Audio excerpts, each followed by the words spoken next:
विश्वविख्यात कथावाचक और मोटिवेशनल स्पीकर युवा जया किशोरी इन दिनों जयपुर में श्रीमद् भागवत कथा श्रवण करवाने के लिए जयपुर में प्रवासरत हैं। धर्म संस्कृति से जुड़े विभिन्न सवालों पर जया किशोरी ने पत्रिका टीवी से खास बातचीत की। इस दौरान उन्होंने कृष्ण भक्ति, युवाओं को आध्यात्म से जोड़ने और अब तक खुद के सफर के विभिन्न सवालों के जवाब दिए। ठाकुर जी की चमक है और भागवत में आध्यात्म की ताकत है, युवाओं की प्रेरणा है, जो है जया किशोरी जी।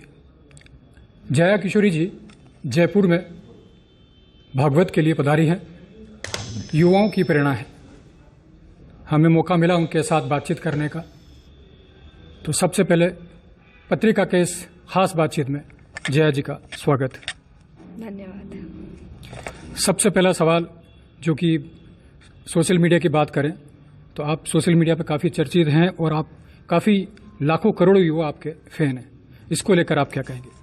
खुश है, अच्छी बात है। बहुत खुश है कि जो काम करने की कोशिश कर रहे हैं वो लोगों तक पहुंच रहा है।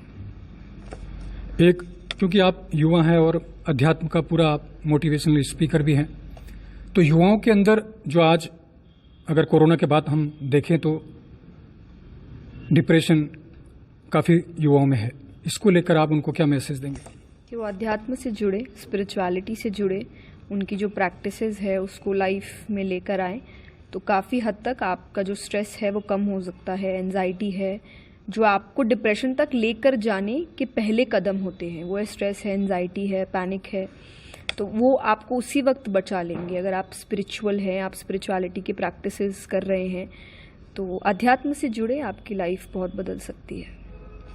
जया जी, पिछले कुछ समय से देखें तो जिस तरह से आज का युवा डिजिटल की ट्रैक पे बढ़ा है, तो आपके वीडियो या अन्य किसी अगर मोटिवेशनल स्पीकर के वीडियो देखने के बाद उनमें अध्यात्म की ओर झुकाव आप देख रहे हैं हम लोग, काफ़ी युवा, उसको लेकर आप क्या कहेंगे? अच्छी बात है कि प्रॉब्लम आ रही है तो लोग सोल्यूशन की तरफ जा रहे हैं, ना कि प्रॉब्लम को लेकर रो रहे हैं। तो ये बहुत अच्छी बात है कि युवा एक करेक्ट ट्रैक पर चल रहा है, पर चलते रहे, उसको प्रैक्टिस करते रहे। अगर हमारी आदत है कि हम थोड़े से ठीक होते हैं और फिर वापस अपनी पुरानी आदतों पर आ जाते हैं, तो वो ना करें। आपके लाइफ में चेंज आए तो आप उस पाथ पर और चलिए, आगे बढ़िए। जी, सबसे पहले जयपुर की हमारी एक परंपरा, राजस्थान की परंपरा है कि जो भी हमारे पावने पधारते हैं हम लोग उनको, और आप भी राजस्थान से हैं, तो हम लोग खम्मा गणी उनको कहते हैं, तो हम भी आपको खम्मा गणी कहेंगे। गणी खम्मा। एक आपका जो भजन है चर्चित, आपकी कृपा से मेरा काम हो रहा है, इसको लेकर लोगों में अगर डिजिटल मीडिया पर भी देखें तो काफ़ी उसके व्यू है। इसको लेकर अब आज आप कैसा महसूस करती हैं जब पहली बार आपने यह भजन जब आपने गाया था, और आज ये कि मतलब हर लोगों के जुबान पर ये भजन है, मोबाइल पर देखें तो हेलो टून पर ये सुनाई देता है, इसको लेकर क्या आप बताएंगे? हमने जब गाया था तब नहीं पता था, और ना ही कोई भी भजन हम इस इंटेंशन से बनाते हैं कि अरे ये व्यूज़ में जाएगा कि नहीं।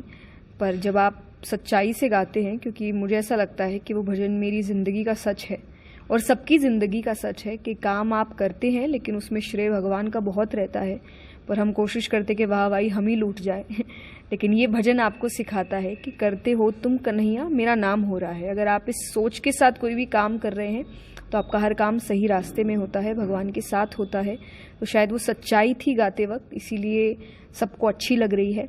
और कोशिश यही करेंगे कि हर वक्त हम इस सच्चाई को सामने रखें, क्योंकि अगर आप कोई भी चीज़ बोल रहे हैं और आप उसको लेकर सच्चे हैं, मैं कोशिश यही करती हूँ कि मैं उतना ही बोलूँ जो मैं भी लागू कर सकूँ। प्रैक्टिस व्हाट यू प्रीच, और इसीलिए शायद वो लोगों के मन तक जाती है, क्योंकि उसमें एक सच्चाई है।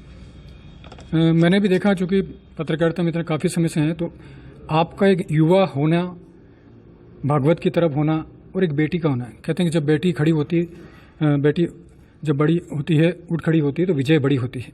तो एक बेटी के नाते आप भागवत कर रहे हैं, तो आने जो हमारी जो और भी बेटियां हैं उनको लेकर आप क्या उनको संदेश देना चाहेंगी? बेटा बेटी कोई भी करे, भागवत तो सबको एक ही फल देता है, ऐसा कोई बात नहीं। और मैं यही कहती हूँ कि आप ये फ़र्क हटा दें कि बेटी है या भगवान ने संतान दी है, चाहे वो लड़का है कि लड़की है, दोनों में सेम संस्कार दीजिए, दोनों को अध्यात्म से जोड़िए, दोनों को शिक्षित करिए, दोनों को पैरों पर खड़ा करिए, और फिर वो लड़का हो कि लड़की, वो दुनिया में बदलाव पक्का लेकर आएंगे। एक सबसे महत्वपूर्ण सवाल आज अध्यात्म को लेकर चल रहा है। आप इतने समय से भागवत कर रही हैं, तो अध्यात्म के बहुत सारे सवाल, बहुत सारी चीजें, और आप अपने भागवत में बहुत सारे प्रसंगों के आधार पर लोगों को समझाने का प्रयास करते हैं। अगर आज हमारे युवा, हमारे जो दर्शक जो देख रहे हैं, उनको अगर अध्यात्म की अगर परिभाषा आज के वर्तमान समय में अगर आप बताना चाहें तो क्या कहेंगे आप? बहुत सिंपल शब्दों में अध्यात्म यही है कि जब आप कोई भी काम करते हैं तो मैं, मेरा, मेरे से, इससे उठकर अगर आप बस अपने आप से प्रश्न करें कि आप जो भी काम कर रहे हैं उससे बदलाव देश में क्या आएगा, समाज में क्या आएगा, मेरे आसपास के लोगों के पास क्या आएगा, मेरे काम से उनको कैसे मदद होगी। और जब आप ये थॉट लेकर चलते हैं ना कि मेरे काम से किसी और को कहाँ फ़ायदा होगा, तो आपका फ़ायदा करवाना भगवान का काम होता है फिर। तो आपका पहला थॉट अगर ये है कि मेरे काम से दूसरों की मदद होनी चाहिए, तो आप आध्यात्मिक है। और इसमें मैं उदाहरण देती हूँ कि अगर एक डॉक्टर सच्चे मन से अपना काम कर रहे हैं, जब इलाज कर रहे हैं तो उनके इंटेंशंस, उनके उद्देश्य अच्छे हैं, सच्चाई है, ऑनेस्टी है, तो वह डॉक्टर आध्यात्मिक है। एक टीचर पढ़ाते वक्त उनका उद्देश्य है कि बच्चे आगे बढ़े, शिक्षित हो, तो वो टीचर स्पिरिचुअल है। और उसके बाद अपने आप उनका भी फायदा होता है। ऐसा नहीं है कि आध्यात्मिक का मतलब है कि आपका फायदा नहीं होगा, आप परिवार छोड़ दीजिए, संसार छोड़ दीजिए, क्योंकि आध्यात्मिकता की सबसे बड़ी शिक्षा गीता जी में दी गई है। और भगवान ने जिसको दी है वो अर्जुन है, जो राजा बनने वाले हैं, जो ऐश्वर्य के बीच रहते हैं। तो आध्यात्मिकता का मतलब ये नहीं कि संसार त्याग दो और फिर आध्यात्मिक बनो, इसीलिए व्यक्ति बुढ़ापे में आध्यात्मिकता चुनता है।